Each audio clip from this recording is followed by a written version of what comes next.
Si ya de por sí me da risa el hecho de que muchos fans de Godzilla me consideren como el hater que se hace pasar por fan, el hecho de que se vayan a tragar todas sus cochinas palabras me da muchísima más risa todavía.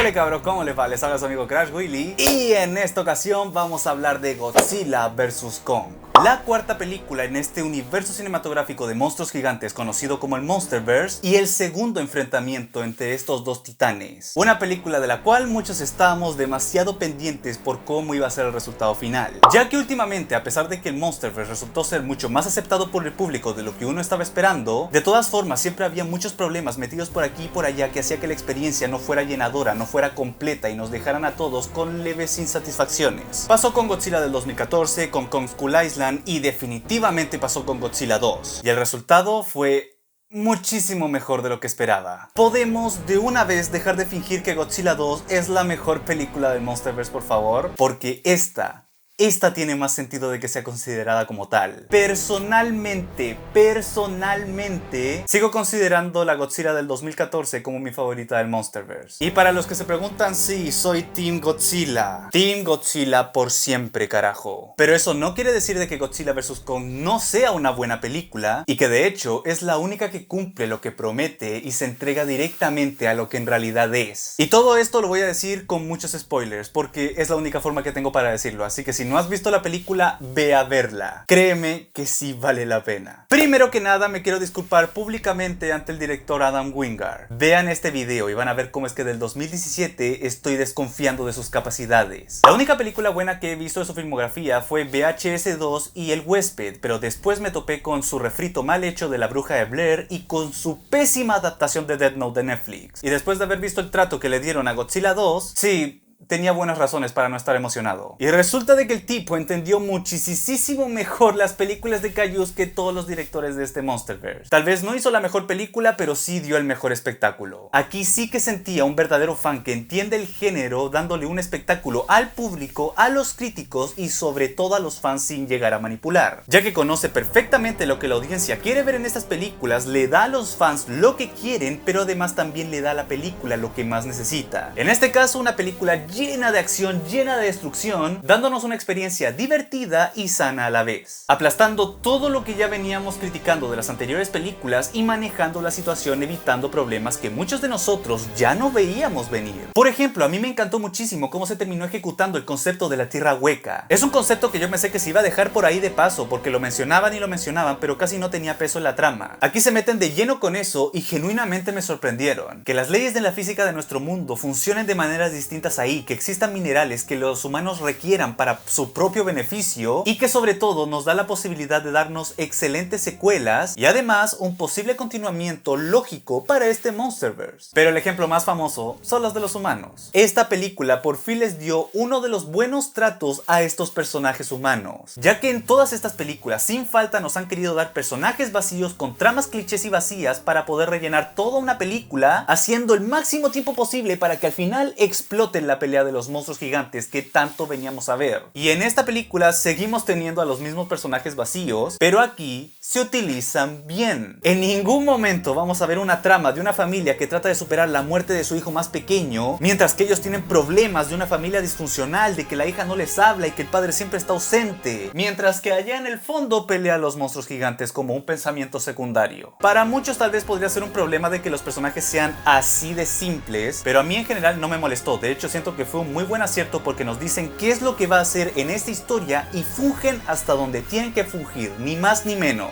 Este es el chistoso, este es el conspirativo, este es el científico, esta es la niña que va a dar el peso emocional a la película. Nada más, nada menos y cumplen. Porque los monstruos son las verdaderas estrellas de esta película. Aquí sí puedo decir que se roban la pantalla completamente y la película en general. La película se llama Godzilla vs Kong y 100% que nos cumplen con eso. Tal vez no como película, pero con eso en específico sí que cumplen. A comparación de Godzilla 2, que muchos se jactaban de decir de que rendía un homenaje perfecto a las películas viejas del personaje y el género kaiju, patrañas, esta sí que se siente como una película de Kaijus de la vieja escuela. Bien, y podría decir que esto es un 60% de la película tal vez, en donde los monstruos están dándose la madre y cumplen absolutamente en todos los apartados. Son rápidas, son violentas, afortunadamente están bien filmadas, con un diseño de sonido exquisito que nunca nos ha fallado este Monsterverse en particular, con la mejor producción, con los mejores efectos especiales, con los cuales afortunadamente estoy 100% agradecido, más tomándose en cuenta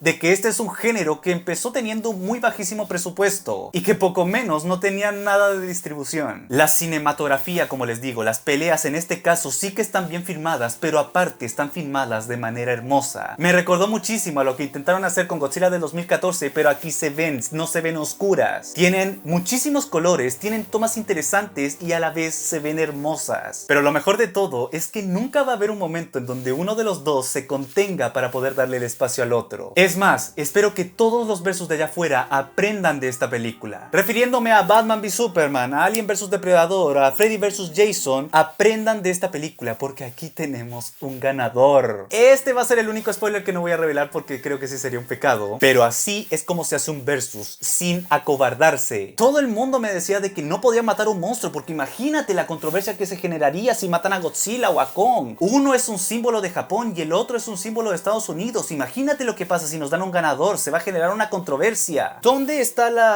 la controversia que yo no la veo? Incluso hay una relación entre una niña sordomuda y Kong que sorpresivamente me terminó gustando mucho. Como digo, es el ancla emocional que la película necesita para que no sean solamente puras peleas y para compensar todo lo que le falta a la película en sí. Y terminó funcionando. Toda esa referencia bizarra a las películas de Kong con el mono y la mujer en sus manos terminó funcionando muchísimo mejor y me gustaría ver más de esa relación en películas como estas. Hasta con Mechagodzilla lo hicieron bien. Lo usaron obviamente de la misma forma en la que todo el mundo sabía que lo iban a utilizar, pero lo hicieron bien. No está aquí para estorbar la pelea principal, para darnos un salvamotra, para que después los dos se hagan amiguis, no haya ningún ganador y nos vayamos con un enemigo bien forzado. Aquí por el contrario nos cumplen con las peleas, nos dan un ganador y después es cuando nos vamos a una amenaza que es coherente, que es lógica en esta continuación lógica. El diseño de Mechagodzilla no me mató, pero nunca había visto una versión tan maldita sea violenta y destructiva como lo es esta versión. Sobre todo porque esta es la parte en donde explota toda esa trama de los humanos contra monstruos. Obviamente hay muchas referencias a King Kong vs Godzilla del 62 y hay una hermosísima referencia que todos los fans van a notar cuando Godzilla y Mechagodzilla se pelean apenas en el principio. Así es como se meten referencias, no como en Godzilla 2 que estorban toda una historia para poder darnos una referencia forzada. Agréguele esto un excelente ritmo en donde las menos de 2 horas se te van a pasar volando, o al menos en el segundo y tercer acto de la película. Porque ahora sí, terminé de alabar a la película, vamos a ir a hablar de las cosas que no salieron del todo bien. Pero para eso tenemos que hacer nuestra transición de lo bueno a lo malo, mencionando las cosas que son tanto buenas como malas. Y aquí mencionaría el soundtrack de Junkie XL. Al contrario de lo que muchos dicen, este sí es un soundtrack con presencia. Es un soundtrack que está a la altura, que se hace notar y que constantemente está acompañando a todas las escenas, sea de peleas, sean épicas, sean sentimentales. No es un soundtrack que pasa completamente desapercibido como el de Skull Island, pero para ser honestos tampoco se siente muy innovador, se siente a ratos muy genérico. Los soundtracks no tienen que tener temas memorables para que sean buenos por sí solos,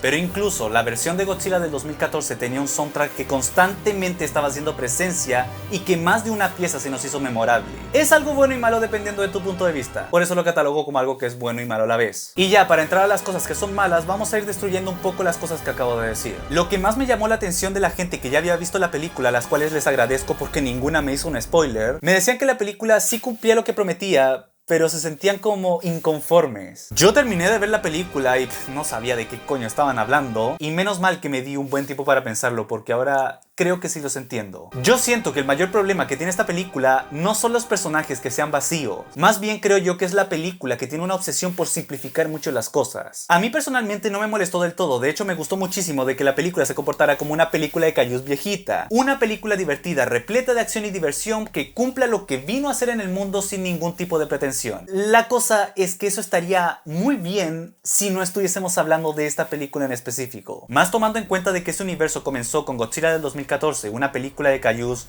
muy seria, muy oscura y que intentaba hacer cosas diferentes como ser más realista. En este caso creo que muchos podrían considerarla como la mejor del Monsterverse porque cumple más con el espectáculo, se entrega más a lo que el público quiere ver en estas películas. Sin embargo, a pesar de que la película sí cumpla con su cometido, sí cumpla con lo que promete, de todas formas se sienten que hay expectativas que no se cumplen. Los chistes de esta película, por ejemplo, son exactamente los mismos chistes malos que venían contando desde la primera película. El fuerte de estos guionistas nunca fueron los chistes, porque cada vez que metían uno o metían un personaje que se las hacía de comic relief, en vez de dar risa, daban cringe. Y en esta película tenemos a un personaje conspirativo que no entiendo por qué a todo el mundo le dio risa, y de hecho toda la trama de Millie Bobby Brown tratando de exponer a Apex Cybernetics se me hizo casi completamente de sobra, y es por mucho la trama más tediosa y más aburrida de toda la película. El primer acto sobre todo, ese primer acto te chupa el alma hasta el cansancio. Afortunadamente el segundo y el tercer acto son mucho más llevaderos porque ahí es donde aparecen los monstruos, comienzan las peleas, empiezan a meterse con todo esto de la tierra hueca y en general es mucho más ágil, hay muchas cosas más interesantes sucediendo, cosas más entretenidas sucediendo. Pero si hay algo que siempre hace este director es que siempre toma la ruta más larga para empezar sus películas, para que se cocine bien la historia y los personajes,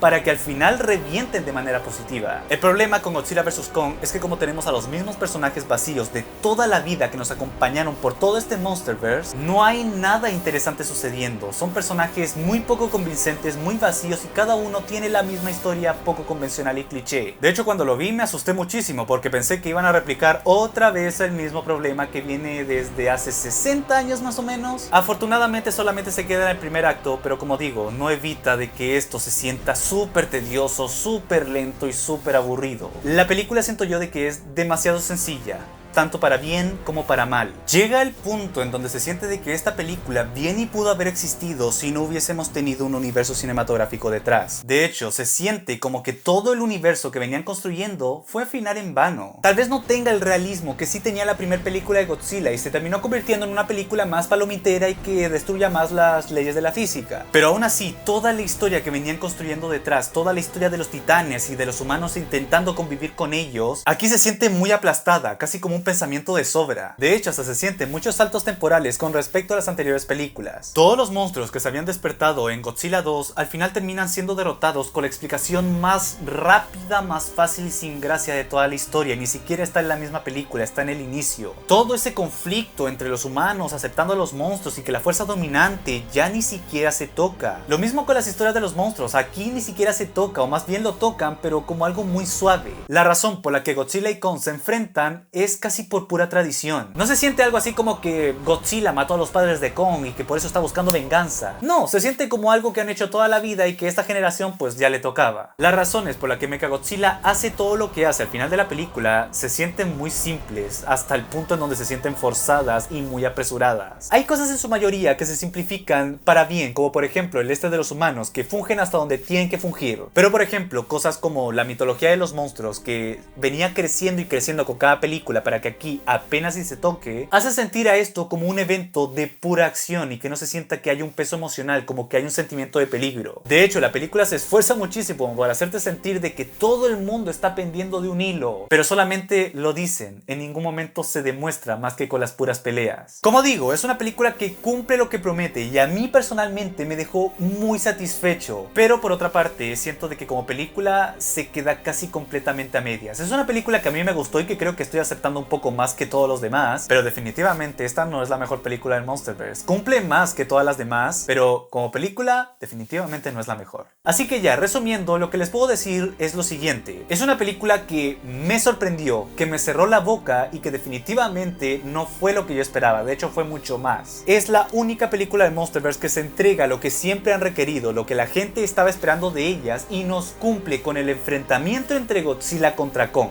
Ten por seguro que vas a salir completamente satisfecho viendo todas esas peleas y para los fans van a estar contentos con un montón de referencias bien puestas. Sin embargo, como película se siente como que no cumple con las expectativas para que esto sea el cierre del Monsterverse, o al menos el cierre de una parte, porque todavía no se confirma si esto va a continuar o no. El primer acto es insufrible, los personajes son igual de vacíos, pero yo siento que se utilizan de mejor manera. Sin embargo, las historias las simplifican demasiado hasta el punto en donde esto se siente como una aventura más. Una aventura muy épica con muy buenos golpes golpes, con muy buena entretención, pero al final de cuentas se siente como un capítulo más. Lo cual estaría bien si se tratara de la primera película de Godzilla, o la primera película de Kong, o la primera película de un monstruo nuevo de Warner. Pero no para una película de esta magnitud, donde hay dos titanes peleándose y que además trata de culminar toda una historia gigantesca en algo que cumple solamente. Tengan por seguro que yo voy a conseguir el Blu-ray, voy a conseguir los Funkos y quiero la sudadera del Team Godzilla. Una película que me voy a repetir, pero que insisto, no es la mejor película del mundo, mucho menos la mejor película de Kaijus. Aún así, mi calificación final para Godzilla vs. Kong es un merecidísimo y solidísimo 7.1. De verdad que me sorprendieron y estoy muy feliz. Pero bueno, eso ha sido todo, espero que les haya gustado. Si te gustó, dale un dedito positivo, si no te gustó, dale un dedito abajo, pero sin insultar. Coméntame qué te pareció la película en tu opinión personal y solamente la tuya. Y si te gustó mucho, suscríbete al canal para poder tener más videos así. Los links de las redes sociales están aquí abajo en la descripción. Pero bueno, nada más que decir, yo soy Crash Willy y les digo hasta pronto, nos vemos, chao.